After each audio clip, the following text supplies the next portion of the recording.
Hi everyone, Sean Healy, personal development educator and NLP trainer here, and welcome to another episode of Sean Healy Relationship Resourcing Series. This episode is entitled Healing Myself from Toxic Family System. This is a request episode. I was asked to do a little bit more and talk a little bit more around the challenges that somebody has to overcome potentially as a result of growing up in a family that had abusive dynamics, a narcissistic parent, potentially a parent with a mental disorder, chronic addiction issues in the family, and anything that meant that the child, that you grew up with constant chaos, instability, discounting of your thoughts, opinions, and feelings, and in general, you were constantly on edge trying to figure out what on earth you had to do to get love and validation in your family system. And that can be really tough when what you did one day got you a positive response but didn't work on another day. So these kinds of experiences that happen to people in childhood, depending on personality, depending on the external support, environment, all these things mean that there can be a vast array of responses and adaptations that come out of whatever we needed to do to get through and survive that particular experience. And then unfortunately sometimes what tends to happen is what got us through our childhood now gets in the way of us having a full, thriving and wonderful, successful life as an adult with wonderful, loving relationships. So I thought I would talk a little bit about some of the potential areas that somebody needs to focus on in order to get to a place of healthy, peaceful, joyous living. And there's a lot that can be said. Obviously, this is a massively in-depth area, but I just thought I'd talk about a few potential points of focus that somebody needs to look at. One of those areas that we might end up having trouble with as an adult as a result of our experiences in childhood is if our early relational experiences were very unhealthy, and felt to us chronically confusing and unsafe, then we are likely to find that we're going to have all kinds of trouble in terms of having healthy adult relationships, finding people that are safe, or we might find that safe people we just aren't attracted to. We find them, they're chronically boring, or they've got no interest in us, or we've got no interest in them. So we end up with a cycle of very challenging relationships as an adult, where we find it very difficult to, even in our friendships, we even surround ourselves with people who don't make very good friends. So we can have areas of challenge in intimate relationship, we can have clashes with other people in a professional context, and we can also find that, really our friends aren't that healthy for us. So we might find that unfortunately we've got trouble across the board in relationships, or it might be in one of those areas in particular, intimate relationship, that we really struggle to feel safe. We're constantly on eggshells. We're constantly trying to figure out what our partner might want. We're kind of almost mystified at the fact that because our self-esteem took such a battering and we really didn't see good self-love and good self-compassion kind of demonstrated to us, that we're almost mystified as to why this person would even pick us. So they could leave any minute. I'm anxious if you're not around, and then when you're around, I'm anxious because I think you're going to leave me. So we can have really kind of chronic abandonment issues that can either make us cling too tight to people, or, I'll shove you away before you shove me.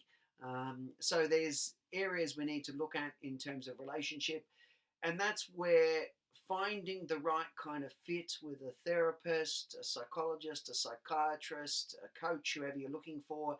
One of the things that can be really, really healing is somebody who models to you healthy relationship. They sometimes almost hold the parental role and let you parent yourself and re-navigate yourself. So for some of us, it's important that we find those healthy professional role models to help support us through our pain, to help to kind of challenge the really toxic beliefs that we have.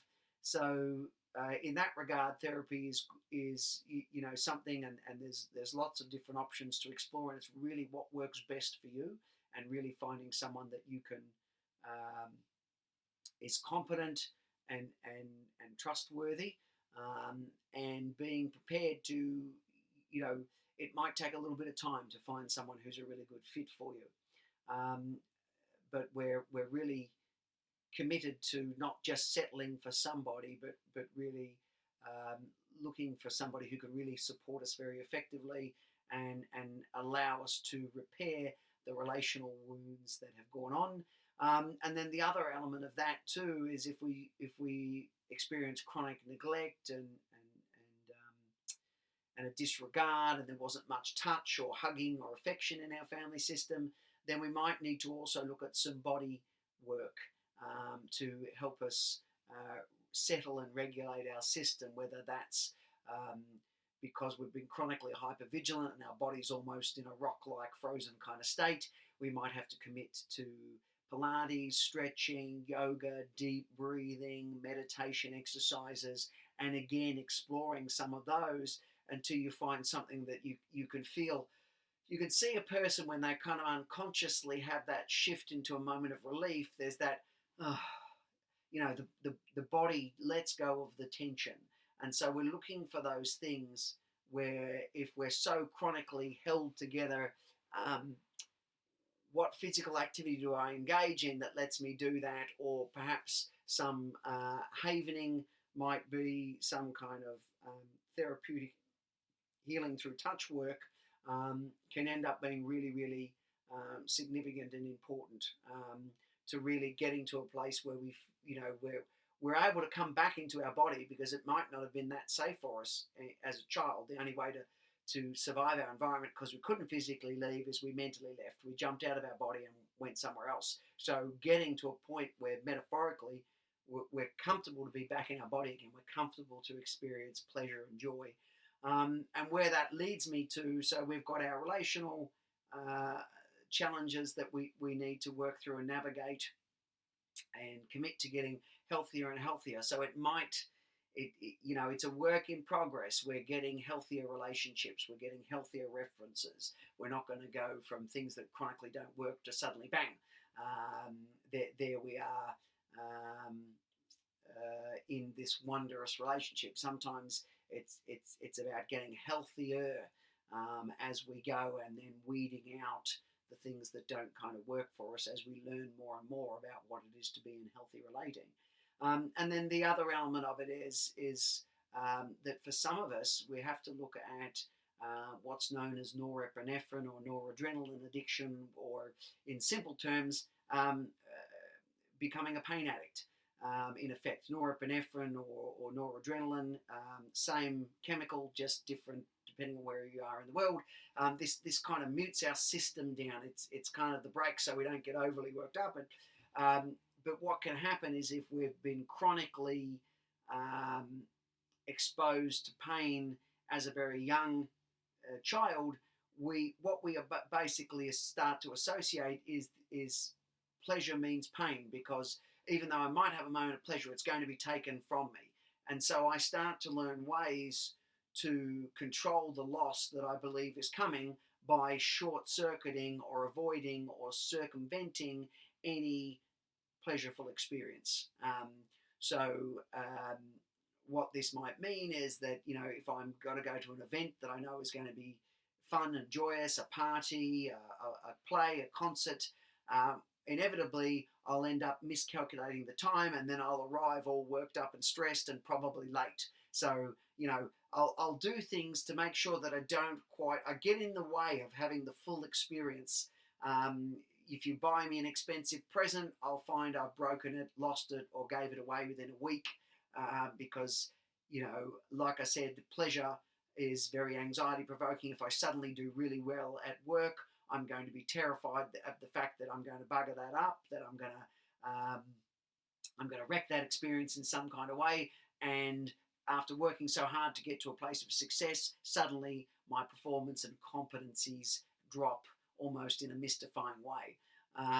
I know for myself, I've had experiences where I've worked very hard to get to a place of having lovely holidays, and then I went through a period where um, I'm not the most elegant individual, but I don't injure myself significantly too often. But what I found was on a number of holidays in a row, I would find a way in particular to hurt my feet. I would bang them into something, I'd cut the base of my feet, something that meant, and I'm an avid lover of walking. So what that meant was I could still get out on my holiday, but I couldn't fully relax into the experience because I was always mindful of my bandaged foot, and there would be periodically little, pokes of pain. I know for myself in past experiences where certain events have been held to celebrate me in some kind of way, I've inexplicitly decided not to show up.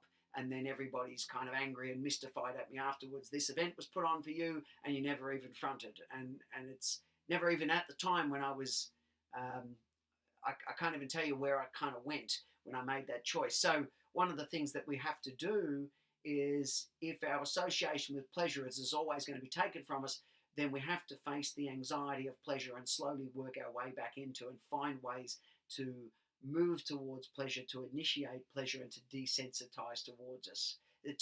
So for example, if there's something that looks like fun on the calendar, it's giving yourself maybe an extra bit of time to go to get ready for that. I'm very, very mindful of my planning towards a pleasureful event, because inevitably I'll always try to fit too much into a small space, and then I end up hyper stressed, and I arrive at the event, but I've got this kind of, I'm agitated, and it takes me a bit of time to work my way down, and then normally my response would be to go into hypervigilance around that experience. And am I going to say anything wrong? Who am I going to offend? Who might I upset? And so that becomes the other element that we can potentially look at is, we need to be really monitoring and become very, very aware of the kind of internal dialogue. What did we learn from the things that were said to us,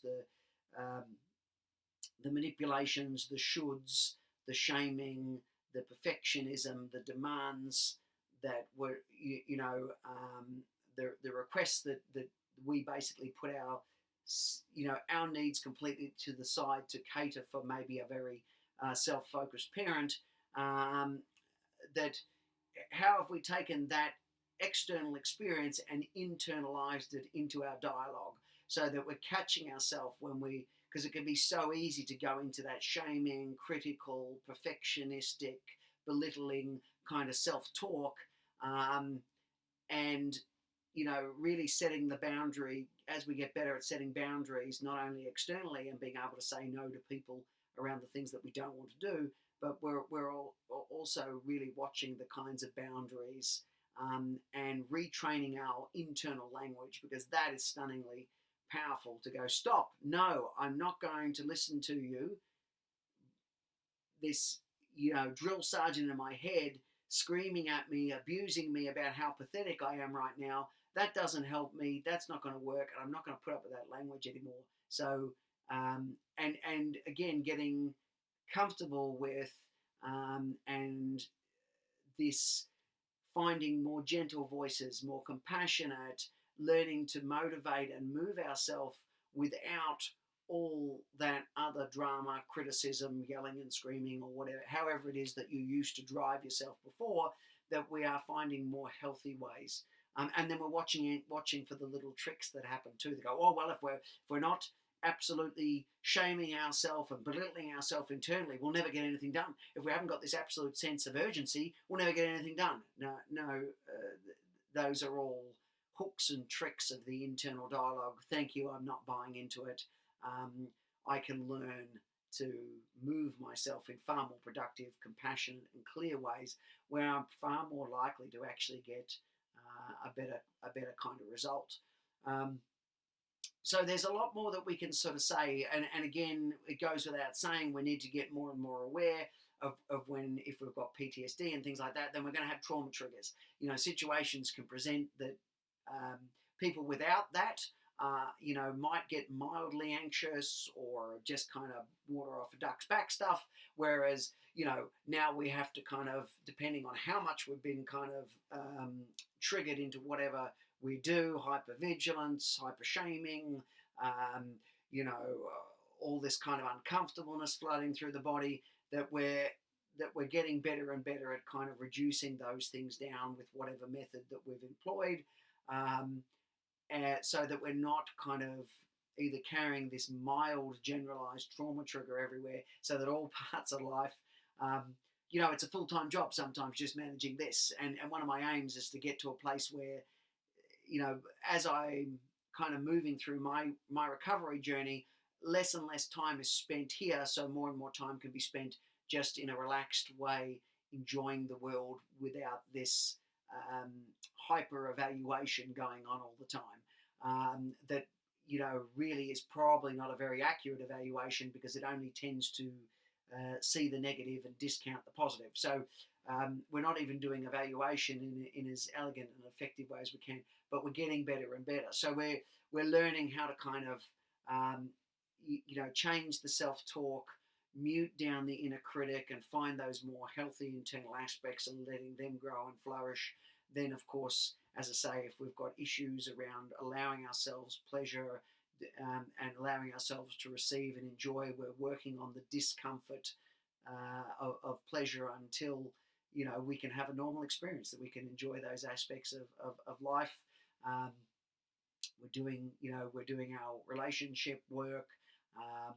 So some of these areas might be, these are some of the areas that people may need to look at. Certainly there's a lot more that we can talk about, but probably for this episode, that those are the things that I want to kind of cover off. And you might find that there's elements of that are relevant in each of those areas, or maybe there's one or two that are way more prominent. And so this is where I think it's important that you find the combination of help that works for you. But given that their wounding and adaptation to our childhood can be multifaceted, it may be, as I say, that we're taking a multifaceted healing approach to that. And if you're moving through those things, I wish you every joy and success in that pathway. So that's this particular episode. I hope that you found it helpful and insightful. I always enjoy sharing the ideas. I'm learning all the time. I'm learning about myself all the time. So just trying to share the things around this area that I think may be helpful. I particularly like the work of Pete Walker. I think the book is From Surviving to Thriving, that addresses the symptomology of complex PTSD.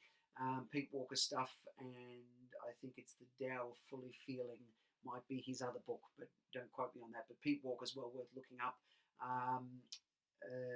I cannot remember the gentleman's name, the author, but what the book is called Why Zebras Don't Get Ulcers is another exceptional book, and there's a mountain out there of kind of fantastic kind of resource on codependency, on dealing with anxiety triggers, understanding trauma. Lots of wonderful people to watch on YouTube. I'd certainly, for those of us who are recovering from challenging childhoods, the gentleman called Jerry Wise, who's available on YouTube, would be a great one. Richard Grannon, who's the Spartan Life Coach, he's another one that may be well worth a look, and there's plenty of others. So good luck on your journey. We hope that you'll join us for another episode at some stage.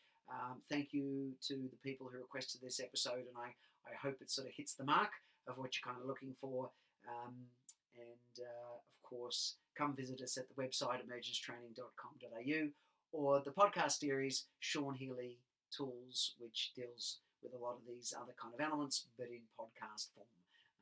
So that's available at a lot of podcast outlets. So until we're with each other on another episode, thank you so much. I wish you every joy in your life. And until next time, bye.